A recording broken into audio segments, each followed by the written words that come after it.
This is a story of a bond beyond the wild. This is a story of Nia in the heart of the African savanna, where the golden grasses sway with the rhythm of the wind. A fragile life stirred beneath the brush. A cheetah cub, barely a few weeks old, alone, lost, clinging to the last thread of survival. The merciless sun beat down on her spotted coat as vultures circled overhead, nature's cleanup crew waiting with ancient patience. Her mother was nowhere to be found, perhaps fallen victim to the territorial disputes that claim so many of Africa's predators, or lost to the ever-shrinking boundaries between wild and human lands. The conservation team was on patrol when they saw her, emaciated, dehydrated, barely able to lift her head.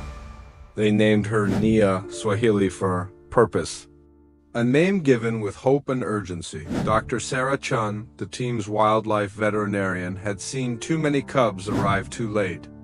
But something in Nia's amber eyes spoke of a fierce will to live. As they carefully lifted her tiny form, weighing no more than a house cat, they could feel her heartbeat, weak but steady, a rhythm that seemed to whisper, "Not yet, not today." As gentle hands reached out, Nia's eyes flickered, not with fear, but a glimmer of trust. A silent promise was made that day that she wouldn't face the world alone again. The next 48 hours were a fight. Her temperature was low, her heartbeat slow. She refused milk at first, but with patience and care, her instincts returned. Every drop of milk she swallowed was a victory. Dr. Chun stayed through the night, monitoring Nia's vital signs, adjusting the heating pad, speaking in soft tones that seemed to comfort the frightened cub. By the third day, Nia's eyes began to focus with more clarity. She started to respond to sounds, turning her head toward voices, her ears twitching at the rustle of movement. Days turned into weeks. Nia gained strength. Her ribs disappeared beneath a healthy coat of fur. She learned to pounce on toys, to chase shadows, and to chirp for attention. But what she clung to most was the presence of the human who saved her. What started as rescue became relationship. She followed her caretaker everywhere, slept curled beside her boots. When she was afraid, she didn't run, she sought the hands that once cradled her, but the wild calls its own. And as Nia grew stronger, the team knew what must come next.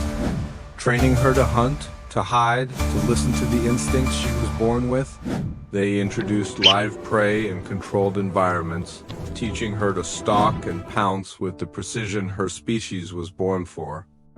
Dr. Chun watched from a distance as Nia practiced the ancient dance of predator and prey. Then closer to an inevitable goodbye, the day came when Nia no longer waited at the door.